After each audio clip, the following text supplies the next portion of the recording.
Hey there, everybody. It's Ellen Shinky from Coach Ellen, and today is day one of my Say Bye to Burnout challenge. Here I am committed to giving you no BS, no non-obvious, and not cookie cutter strategies for overcoming your burnout. So often when you go online looking for ways to overcome your burnout, it's BS stuff like sleep more that we already all know so well. And I'm really committed in this challenge over the next 5 days to giving you tips that are so much more than that. Now, one thing I want to go into this saying is don't expect that your burnout is going to suddenly switch off over the next 5 days. Burnout and overcoming burnout is a long, non-sexy bit of work, but it's so worth it to do. And over the next 5 days, I'm going to give you strategies that if you're consistent with them, they're going to make a huge difference in helping you overcome your burnout.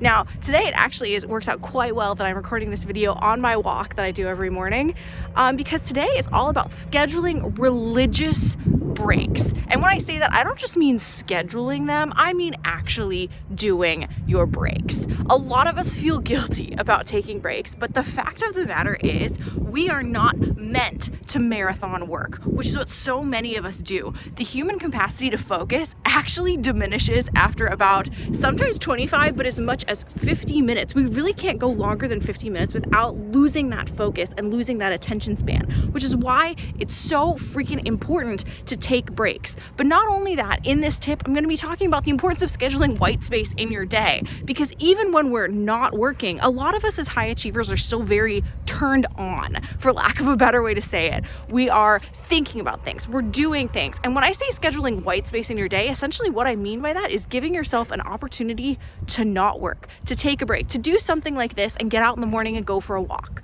So here are some of my recommendations for how to go about doing that, to go about scheduling those breaks more religiously and to get white space in your life. Now, I'm a big proponent, if you follow me at all, of having a morning routine, having a place where you protect it with your life, and that's where you really get the majority of your rejuvenation time, the time in your day where you're really focusing on filling your cup.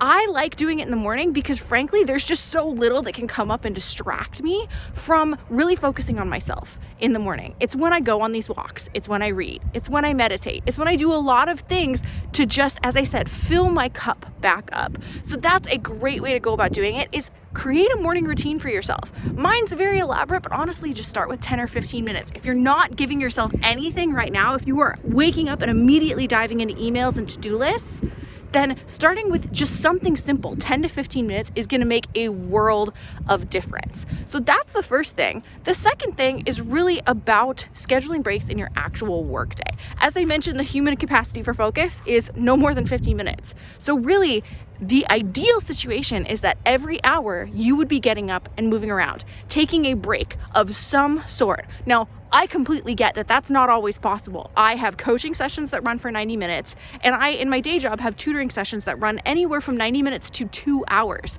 So sometimes it's not possible to get up and take a break. But as consistently as you can, make it a priority to every hour get up and move around for at least 5 minutes, preferably 10 minutes. Get up, move your body, drink water, or if you really want to be a pro at taking breaks, go on Amazon and get a $30 mini trampoline or a rebounder.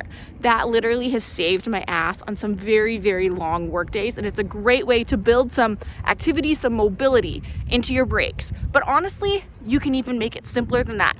Get up, get a drink of water, go to the bathroom, get a snack, whatever during that break, but get up and move. Get off of your butt, out of your chair, and move.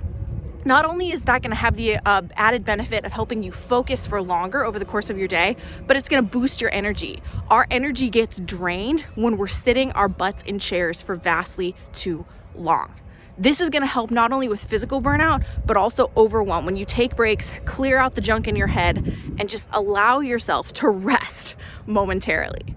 So the last bit I will say is give yourself a break sometime in the mid to late afternoon. Ideally, what that would look like, again, is a longer break. Some of us work through our lunch breaks, for Christ's sake. But the big thing here is give yourself a longer break at some point later in the day, an hour to go on a walk. Hell, take a personal or a work phone call during that time. But the idea with these scheduling breaks is getting yourself out of the environment you've already been in, allowing yourself some opportunity to move, and yes, ideally taking a mental break from the work that you're doing. So that is tip number one of our Say Bye to Burnout challenge. That is day number one, is schedule religious breaks. I want you to start today. Maybe you missed your morning routine. Maybe you're watching this a little bit later in the day. That's a-okay. Find a moment over the next hour where you can get up, move around for just 5-10 minutes. Take a time this afternoon or this evening at the end of your day and go on a walk if you can. I have been doing tons of walks in the rain. I live in the Pacific Northwest, for Christ's sake. I've been doing tons of walks in the rain at the end of my day. It's not always comfortable, but it's entirely possible. And it's gonna give you the added benefit of helping you up your focus over the course of the day, up your energy, and overcome your burnout. That is tip number one for you on day one of our Say Bye to Burnout challenge, and I will see you all tomorrow. Bye.